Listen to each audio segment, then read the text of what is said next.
right, everyone.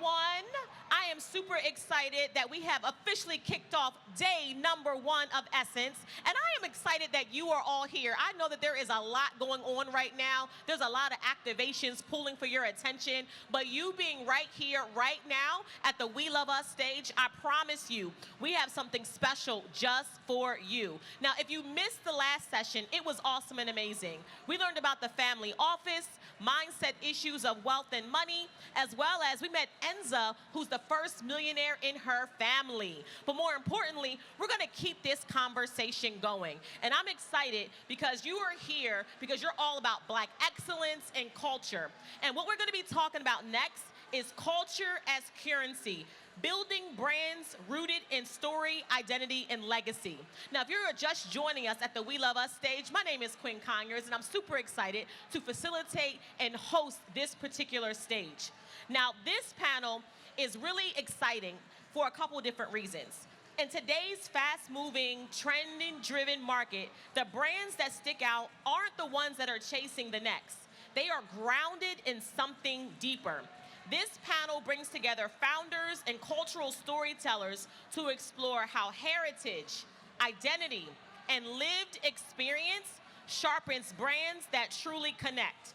This conversation highlights how culture is not just inspirational, it's infrastructure. Attendees will walk away with a deep understanding of how to build brands that are rooted and resonated and lasting with honoring the communities and stories that they come from. Here's what you need to understand. Building a business or a brand is not just about making money. You want to have a cultural connection. And these women have done just that. So I want you to know that we have some competition here, but we got some fabulous panelists who are about to take the stage. So when they get on this stage, I want you to give them love. I want you to make sure they know they are warmly welcome, but more importantly, I want you to clap because these women are going to pour into you. Can you do that for me?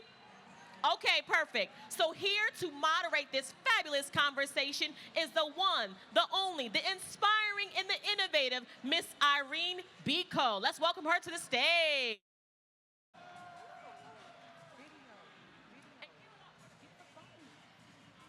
Can y'all hear me okay? And give it up for the pants. Stand up for a second. Give it a little twirl. See those pants? Come on, pants. The pants gets an honorable mention, all right?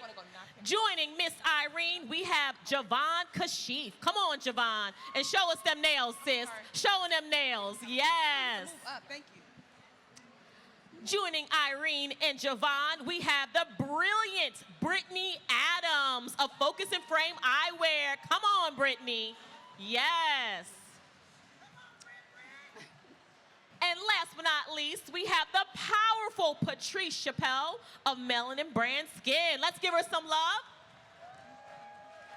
All right, Miss Irene, the stage is yours. Hello, everyone. Thank you for joining us today.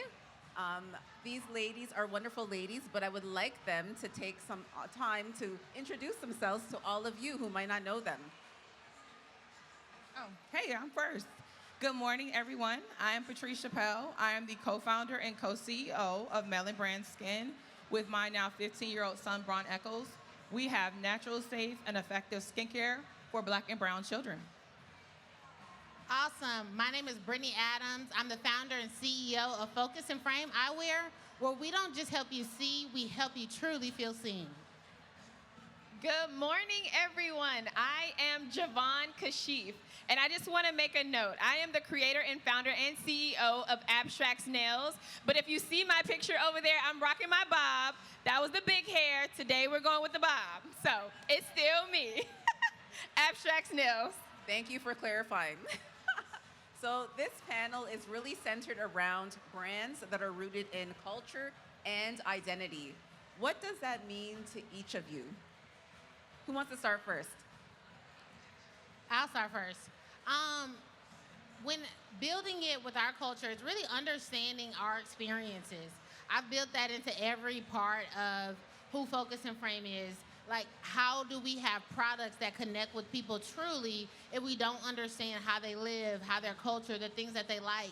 And so one of the things with us is we find that a lot of, people in our community feel unseen when they walk in certain spaces. And so we feel that glasses really help you show up and show out.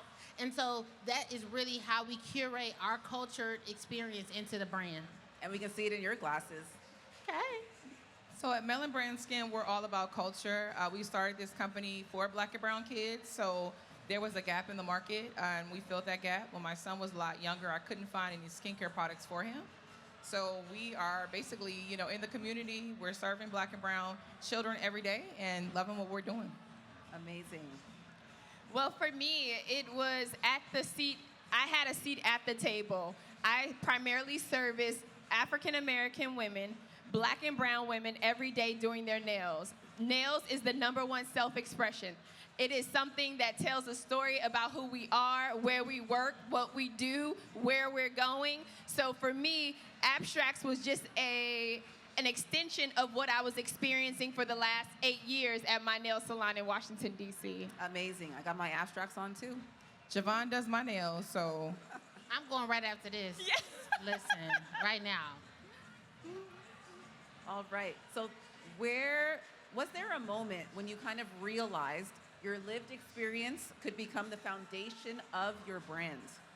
yes, so I struggled to find skincare products. I would walk into stores at the time like Target, Walmart, Walgreens, and I could not find anything for my son, and so he had extremely dry skin. And so starting this company with him, we're creating a generational wealth and leaving a legacy behind. So I just feel like, I am that parent that was looking for skincare that was adequate, dermatologist approved, vegan, leap and bunny, cruelty-free certified, and gluten-free. Amazing. No, that's right. Anyone else? With me, I think that I've always had this really big, boisterous personality. And then when I look back at all the glasses that I wore, they didn't reflect that. They were all boring, and it's just like, this is not even how you show up. And so when I really think about who I am and my self-expression, it really helped me figure out what glasses I wanted to have. No. Amazing. So at Nail Bed and Bar, which is my nail salon that created Abstracts Nails, I can name time and time and time again when someone would come in and they'd be like, well, I just want French. Or I just want red. Or I just want white. No, you are more than that, because we come in and we look good. I mean, our hair is done. Our outfit is to the T, right? Clock it. But our nails, so making them feel more expressive and comfortable in expressing that is really my sweet spot. I don't mind being your stylist for your nails. So that's my lived experience, and that transcends into Abstracts directly. No, thank you for sharing. I think that all of you are so creative in everything that you're doing, so that really comes through with everything that you're doing with your businesses. The next question I have is more so about industries.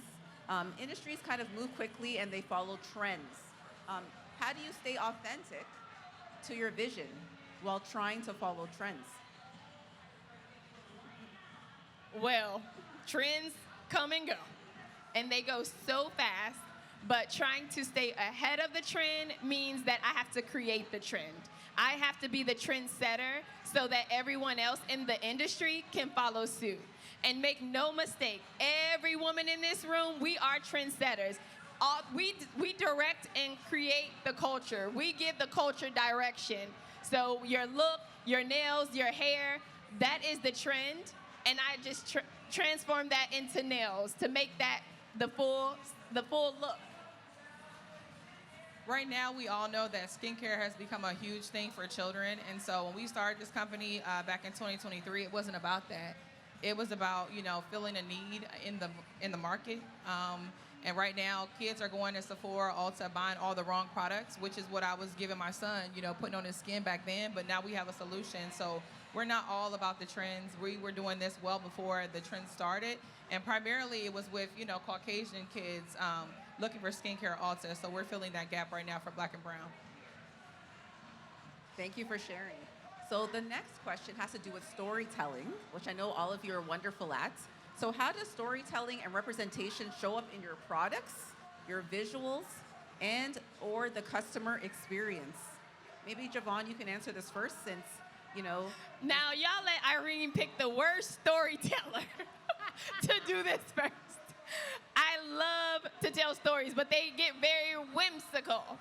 But storytelling for me, I find as a challenge because I take on so many stories, and each collection in abstracts tells its own story. And so sometimes that can be a little confusing because you can be the party girl, but you can also be the soft life rich girl, which is a collection in abstracts.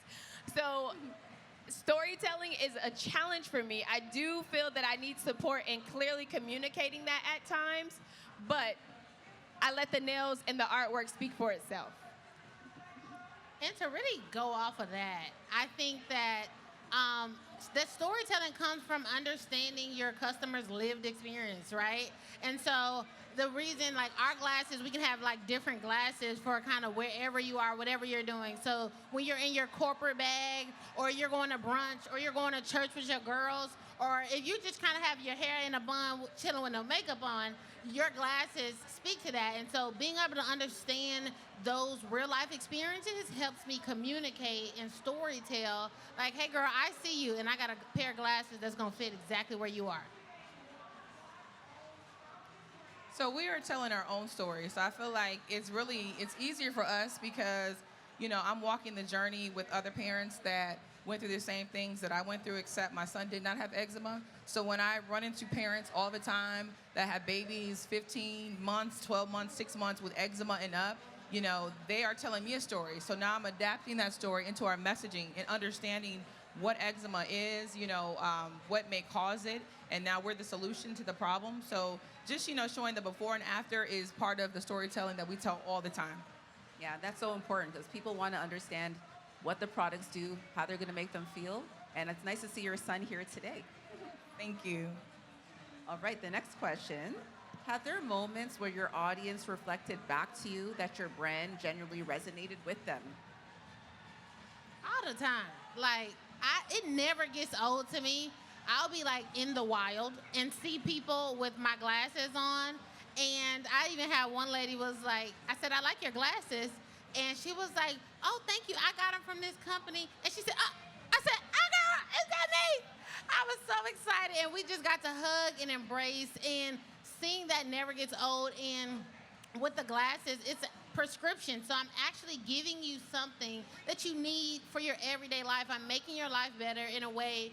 And I just love seeing my customers in their everyday lives when they're doing things that are not pertaining to talking about my glasses, when they're, cooking dinner or hanging out with their kids. And my glasses, a product that I was able to curate, really gets to be a part of their lives in a big way.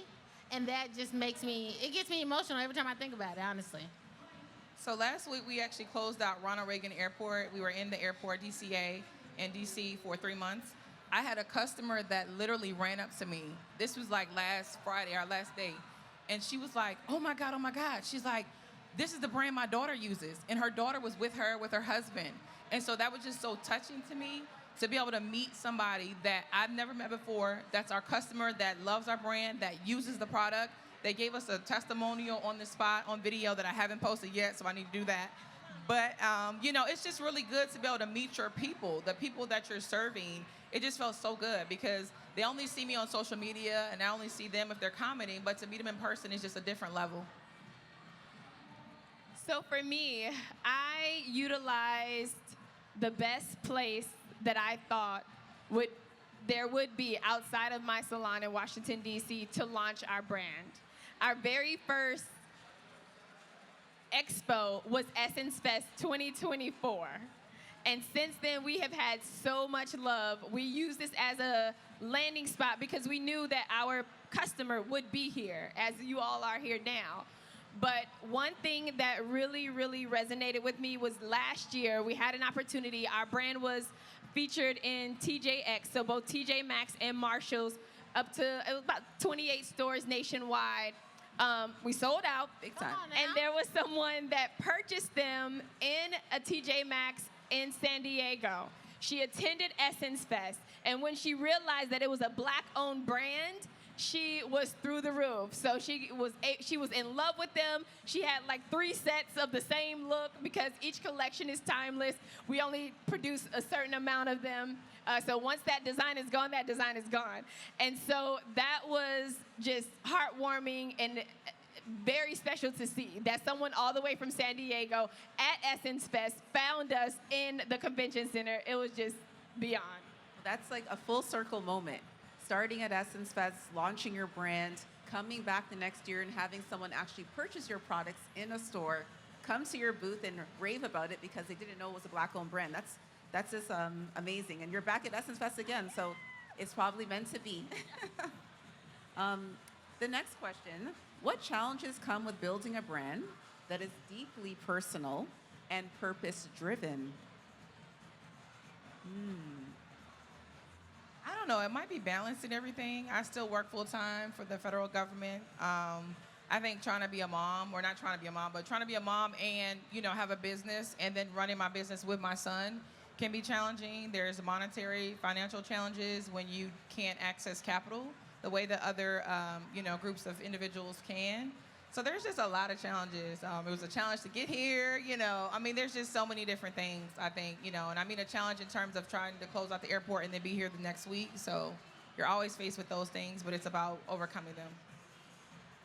I think one of the biggest challenges is like just the unknown of it all.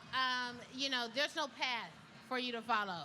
Like I can't tell you, now I've had the pleasure of meeting some folks, but prior to this, I didn't know anyone who sold prescription glasses. Like, how do you even do that? Like, how does that even work? And so, that self-doubt, like, how do you even think that you're going to be able to do something and pull this off? Like, who do you think you are? You think you're an optometrist? Like, it's all of these. You think people talk to you crazy. You talk to you crazy. And so being able to just navigate that and keep going, I think the success is in the going and going and going and not stopping. And so that's kind of one of the obstacles. But, if you get over that, you're golden. For me, the challenge was trying to convert the customer that I built a relationship with at the nail table into a press-on girly. Because they're used to the direct interaction with me. I'm creating right on the spot. We're thinking of all the things. We got spaceships and we're just going to the moon. But trying to translate that into something that you could just grab and go and put on the plane, or while you have downtime, or if you broke a nail, you can replace it right there. So the challenge for me as a business owner is understanding the different type of customer. The customer that will come and sit at my table is absolutely different from the customer that would come to the booth and purchase my products. So thankfully, new voices. Do we have any entrepreneurs in the crowd? Yes, definitely. Yes. Before you leave this space, New Voices is where you want to be. They have all kinds of support for us. So wherever you are in your business, it does not matter. New Voices family will give you guidance. They have access to tools and all the things that you need. I'm not joking. They're amazing. So what do you think your customers are looking for today when they support culturally rooted brands like yours? I think they're looking for something that's authentic, something that has a lived experience like ours, something they can't find anywhere else.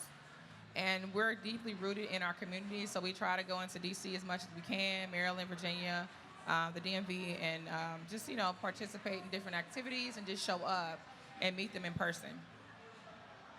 I would echo the same thing, authenticity, and especially now with the rise of so much technology, people can easily lose their voice, but I think technology is definitely a tool, but it has to be curated. It has to be customized. And so, shameless plug, I'm going to talk about that in my studio session tomorrow. And so if you want to learn about that, come over. But it's about how do you keep your voice while you're using all of this technology. And I think there's still authenticity that can be gained from that. And I think people feel that. I want people to feel me and how I am with them in my warm embrace in my business. And so there's ways to do that, but we have to be committed to really finding that voice in all the tools that we're regularly using. I think for me, because I absolutely translate a design that I created into something that's available to take away, nothing that we produce is out of a catalog or out of the service menu. It's real nail art created in time and then translated and engineered into a product that can be that can go to masses. Thank you for sharing. One more question for you today, ladies. And this is one we're going to have to think about. What advice would you give founders who want to build from a place of authenticity but feel pressure to follow trends? Well, you have to understand your business. There's plenty of us doing the same thing, but you have to understand your business, your foundation. I know it's cliche to say your why, but you have to tap into that why time and time and time again when someone's trying to pull you to the left and you know you should be really going to the right. So stay true to thyself. Understand what your goals are. Understand what the end game is. You know, if you want to be the next large activation like me in this convention center, know that that is the goal and work towards that goal. Do not get distracted. Social media is social media. Don't go down the rabbit holes in comparison and feeling unseen. Everybody is seeing you. They see you. They're following you, so stay true to thyself. Yeah, I would say to kind of go off of that is God made you for a reason. He gave you all the knowledge and the tools and the resources and the know-how. And so you have to really stand in that and know that that is really, all those things are going to work together to really push what you have going forward. And then on the flip side of that is soft skills still matter. Networking still matters. To go off what Jay said earlier, like being a part of Essence Festival and New Voices has been, just amazing for everything I've been able to do and grow in my business. All the people I've met all of them through here. Being able to have other founders to bounce ideas off of and to feel like you're not alone. And then just for opportunities. You can't get any opportunities being by yourself secluded. So getting out here and letting people know you exist is a real thing. Build from the heart. There's like 20 seconds left. So build from your heart and always stay true to who you are, like the lady said. And also follow us on Melon Brand Skin on Instagram and all social media platforms. And why don't you two also give your social media? So everything is Focus and Frame Eyewear.com on Instagram, Facebook, everywhere. I do have magnets. If you want a little magnet for your fridge, I'll give it to you right after this if you're interested. Well, you can scan my QR code. Again, that is really me with the big hair. I'm just bobbing it out for the weekend. So Abstracts Nails, we're also in BeautyCon. If you say that you were here, I have something special for you. Amazing. Thank you, ladies, for sharing. Thank you. Amazing brands, amazing stories, and amazing founders. Give it up for these lovely ladies today. And give it up for Irene. She did Yes, amazing. amazing. And that glow is brought to you by Cook Shay. Yes, I got some We right all now. love it. Thank you. Girl, does he know you're yearning for me? I tell you 3 times a year that you gotta be